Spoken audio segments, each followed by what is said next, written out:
Earth and the other planets in the solar system formed out of the same knot of gas that produced the Sun. In this process, the Sun hoarded 99% of the mass.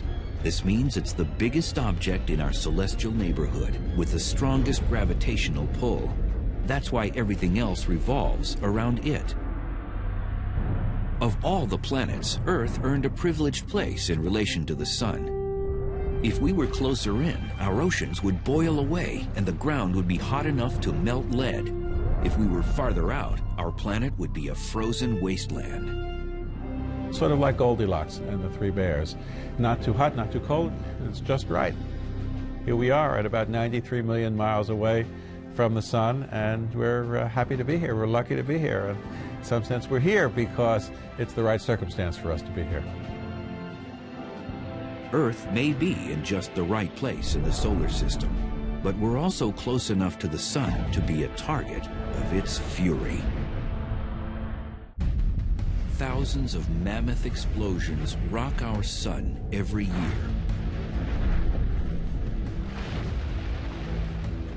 You might expect this explosive force to come from nuclear reactions in the core. But in reality, what drives all outbursts of solar violence is magnetism. Since Earth rotates as a solid, our magnetic field is simple. We have two poles, north and south. This is what makes a compass so useful for finding your way around the planet. But imagine if instead of two poles, you had 1 to 10 million. This is what happens on the Sun. The Sun's magnetic field is a tangled web because even though it's held together by gravity, the plasma doesn't rotate evenly. Plasma at the equator rotates once every 25 Earth days, while plasma at the poles takes roughly 35 days to circle once. The Sun has what we call differential rotation. You have all of this plasma that is really turning and churning, and that causes magnetic field lines to become twisted and intertwined and mixed up. Although magnetic field lines are invisible, we know they exist on the Sun by looking at features called coronal loops and prominences rising up into the solar atmosphere. Just as metal shavings line up in the presence of a simple magnet, these loops of plasma perfectly outline the magnetic structures that support them from below.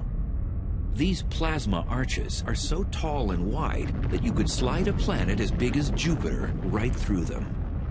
Sometimes magnetic fields can twist plasma in the Sun's atmosphere into majestic helical shapes called flux ropes. Magnetic flux rope is sort of like a slinky. The magnetic field line is wrapped around many times in a helical structure. And when you have highly twisted magnetic field lines, it carries a lot of stored free magnetic energy. And sometimes it will even kink in on itself, which gives it even more stored magnetic free energy. These plasma prominences can last for weeks or months, but eventually the stored up energy has to be released, and the mass is flung off into space.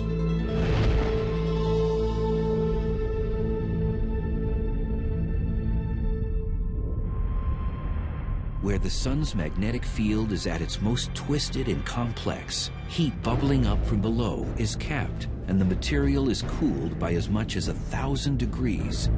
What results are relatively dark blemishes on the solar surface called sunspots.